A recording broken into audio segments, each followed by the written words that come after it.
Hola, buenos días. El día de hoy vamos a ver el tema de dermatitis seborreica. Vamos a empezar con su prevalencia. Tiene una prevalencia, como observamos aquí en la diapositiva, del 5% en adultos. Sin embargo, sí es importante conocer que hay otras entidades en las que puede llegar a tener mayor prevalencia, como por ejemplo lo vemos aquí, que es en pacientes con VIH, los cuales pueden llegar a tener hasta un 20 a un 80% de prevalencia, es decir, se aumenta comparado con la población general. Ahora, ¿cuáles son las edades en las que mayor se presenta en cualquier edad? Sin embargo, se conocen dos variantes, una infantil, la cual pudiera predominar en aquellos pacientes menores de 3 meses de edad, y la otra en los adultos en la de la cuarta a la sexta década. También es importante conocer que se presenta tanto en hombres como en mujeres, con una mayor prevalencia en hombres, y también que hay ciertos factores que pueden llevar a desencadenar resistencia al tratamiento o que generen una dermatitis seborreica más severa, como ya les había comentado, sobre todo en pacientes con VIH, en pacientes con Parkinson o en pacientes con trastorno del ánimo. Es importante conocer que el invierno es en la etapa, en la estación del año en la que más se presenta, sobre todo porque es importante conocerlo, ya que es en esta época en la que sus pacientes ustedes van a observar cómo les llegan más frecuentemente con esta dermatosis. Ahora, se presenta, es una enfermedad cosmopolita, es decir, en todo el mundo se puede llegar a presentar, como vemos en esta gráfica, observamos cómo se hizo este estudio en ciertos países como Serbia, Canadá, Corea, Irán, Grecia. Es decir, nada más les quería ejemplificar con este cuadro cómo no es propio de una u otro país, sino es en todos los países donde se puede llegar a presentar.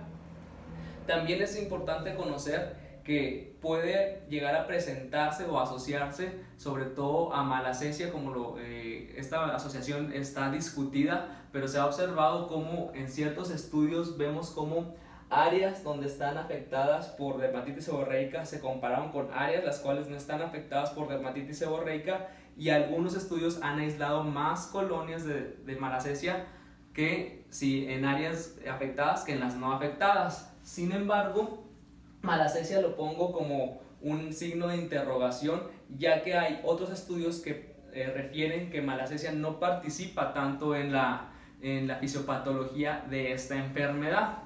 Lo que sí se ha observado que participa es las glándulas sebáceas, las cuales no porque haya un aumento de glándulas sebáceas, sino que más bien su actividad es mayor, y esta actividad también está de la diferencia que presenta con sitios donde no pudiera haber dermatitis seborreica es sobre todo en la composición de los lípidos que secretan estas glándulas sebáceas, sobre todo hablando de colesterol, triglicéridos y escualeno, también ácidos grasos libres. Bueno, esta es otra de lo que se ha propuesto que participa las glándulas sebáceas, como ya dije, no un aumento en el número, sino más bien la composición.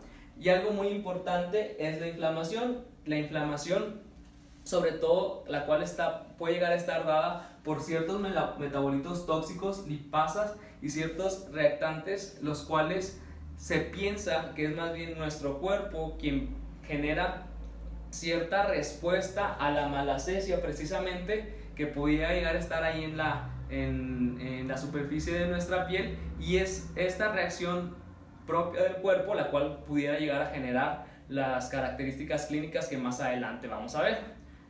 Ahora, si bien de las malacesias, como les digo, lo puse en signos de interrogación porque hay quienes refieren que sí y otros refieren que no, aquellos estudios que han demostrado que malacesia puede llegar a participar, se ha observado que malacesia son todas estas especies las que pueden llegar a generar participación en la dermatitis seborreica, desde globosas, simpodiales, furfur, restricta, etc.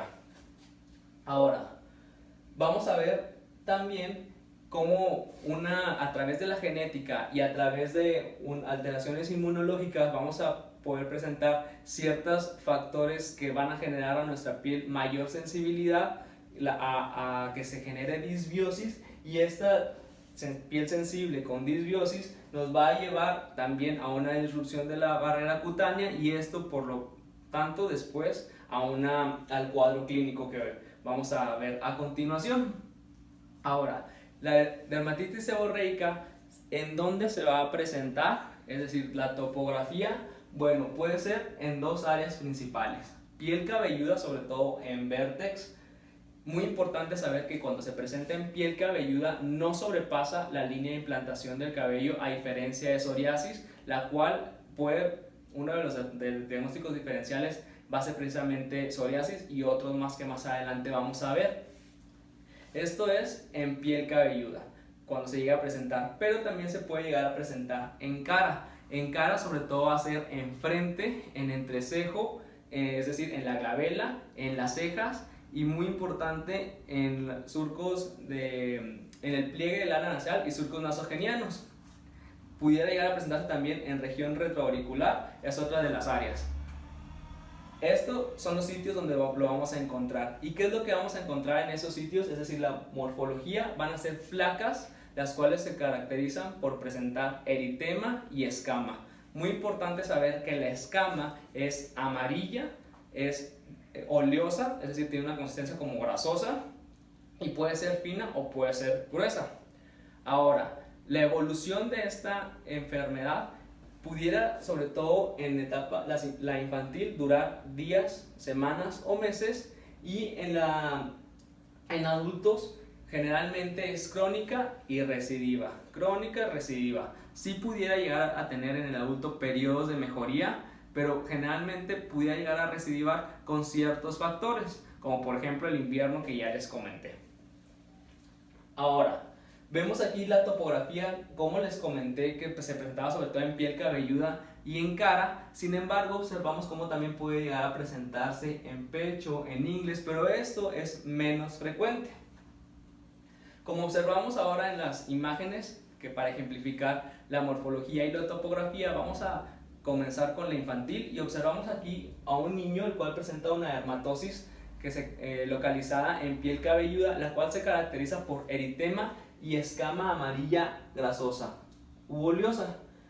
A diferencia de este otro niño, el cual presenta también una dermatosis, la cual afecta sobre todo cuello y región de tórax superior, la cual se caracteriza por presentar eritema. Aquí no vemos la escama, pero porque quiero ejemplificar que aquí la escama es gruesa y aquí la escama es tan fina que ni siquiera se alcanza a percibir en la imagen.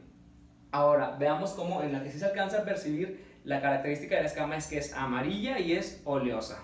Como les dije, de las localizaciones poco frecuentes podía ser otros sitios fuera de piel cabelluda y de cara, y la cual pudiera ser en el pecho o cuello, como lo vemos en esta imagen en este niño.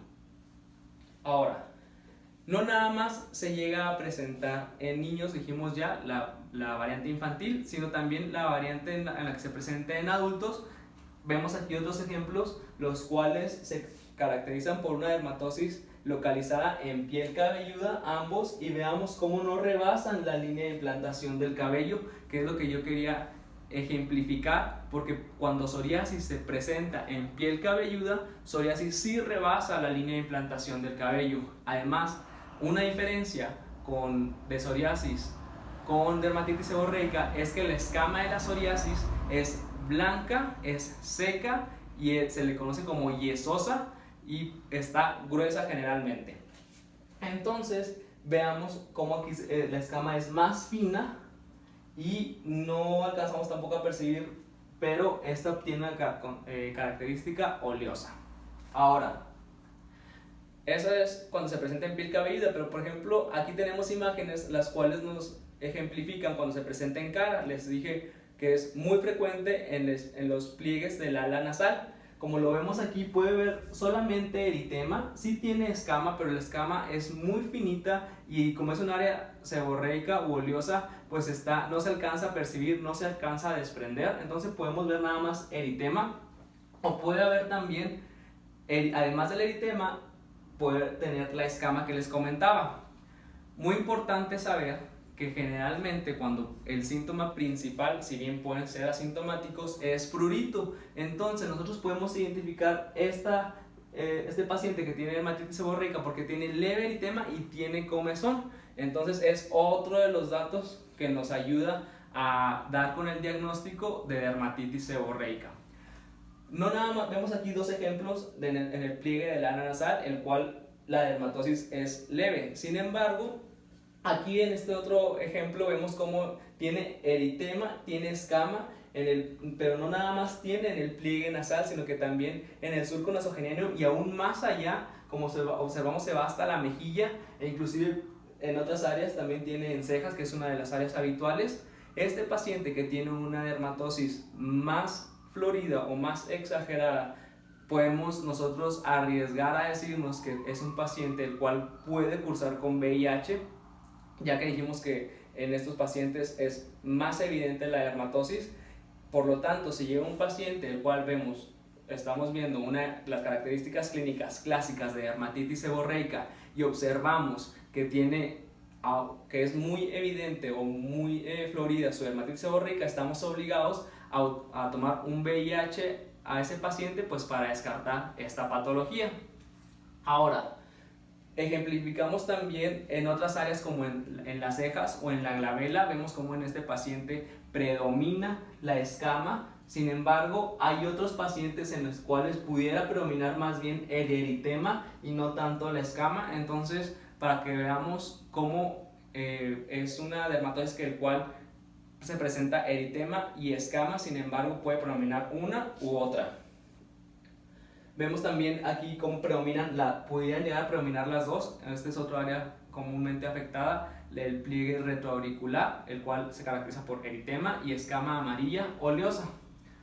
Ahora, una forma leve de dermatitis seborreica es lo que se conoce como caspa, y esta se presenta sobre todo en piel cabelluda, también con una escama a lo mejor más fina, quizás sin eritema, y además la característica de la escama sigue siendo generalmente amarilla, aunque puede ser también un poco blanca, pequeña y generalmente oleosa, como lo observamos aquí en la imagen.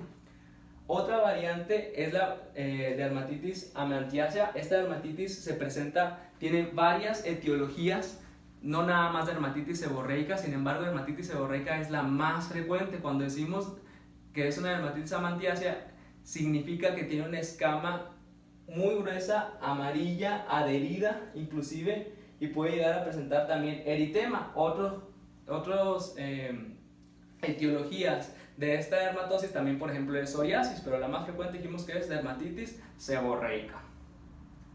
Otra variante es la eritrodermia. Eritrodermia se define cuando el paciente tiene enrojecimiento o tiene eritema de más del 90% de su piel.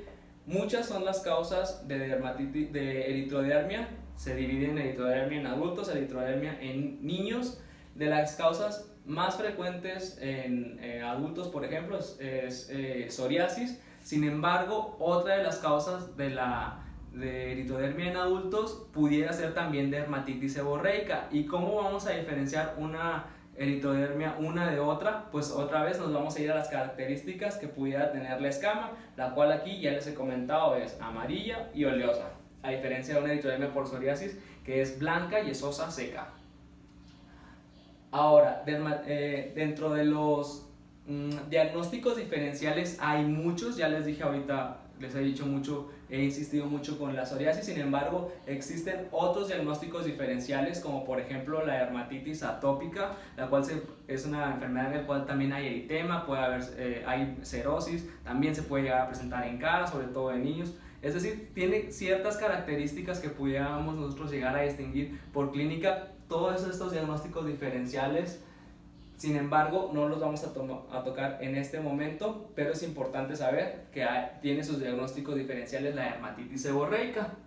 Y por último, el tratamiento. Les quiero mostrar una tabla la cual tiene nivel de evidencia A y nos muestra a 3 tipos de tratamiento. Número 1, antifúngicos. Número 2, esteroides tópicos. Y número 3, los inhibidores de la calcineurina. Estos con un buen nivel de evidencia, y de forma general podemos saber que tanto la infantil como la del adulto, les vamos a dar con tratamiento con esteroides, quizá de forma inicial, ya que el esteroide genera mejoría en el prurito de forma más rápida. Sin embargo, el esteroide que debemos de elegir debe ser de acuerdo al área afectada. No es lo mismo dar un esteroide en piel cabelluda, en cara, el cual quizá en piel cabelluda podemos dar un poquito de mayor potencia, y quizá en loción, a diferencia en cara, el cual debe ser un esteroide de menor potencia, y quizá en crema. Y como les digo, es por poco tiempo. Lo único que queremos es quitar rápido el prurito, aliviar rápido los síntomas, y posteriormente utilizar ahora sí algún tratamiento con antifúngico, como un ketoconazol en crema, o ciclopirox, por ejemplo, para darle mantenimiento. O también se puede utilizar el inhibidor de calcineurina. Sin embargo, el inhibidor de calcineurina, a pesar de que pudiéramos pensar que es un buen tratamiento para iniciar en cara, yo no lo recomendaría de forma inicial, ya que el inhibidor de calcineurina puede llegar a generar prurito, y si este paciente tiene prurito ya por la dermatitis seborreica y todavía le agregamos el inhibidor de calcineurina como pimecrolimus o tacrolimus, pues a lo mejor sí lo va a quitar, pero a costa de que en un inicio tenga mucho prurito. Entonces primero le damos el esteroide de forma tópica y por un poco tiempo, y ahora sí, si quieren, ya lo podemos mantener con el inhibidor de calcineurina. Ahora, otras cosas que se pudieran llegar a dar, por ejemplo, como lo muestra esta imagen, en piel cabelluda podemos dar ciertos shampoos, los cuales pueden ser queratolíticos. Esto sobre todo, por ejemplo, con urea, con alquitrán de hulla, con pitiritonato de zinc. Otros que podemos dar esteroides, como les digo, esteroides tópicos, pues puede ser, por ejemplo, también en piel cabelluda, como la betametasona, el clobetasol, y de menor potencia en cara, como por ejemplo la fluocinolona, Desonida, por ejemplo, es otro buen candidato a dar en cara. Ahora, pues con esto vamos a terminar hasta aquí la clase de dermatitis seborreica, conociendo que esta es una enfermedad bastante frecuente que llega muy frecuentemente a la consulta de dermatología, tanto niños como adultos, sobre todo en tiempo de invierno. Y espero les haya servido. Pues nada más a repasar, entonces quedaría pendiente los diagnósticos diferenciales, los cuales pueden repasar en casa para no confundirse entre dermatitis seborreica y cualquier otra de las enfermedades, sabiendo que dermatitis seborreica tiene un tratamiento fácil, sencillo generalmente, aunque algunas veces pudiera llegar a ser, como veíamos ahí, crónico, y tenemos que estarle dando un tratamiento de mantenimiento con cualquiera de los que ya vimos.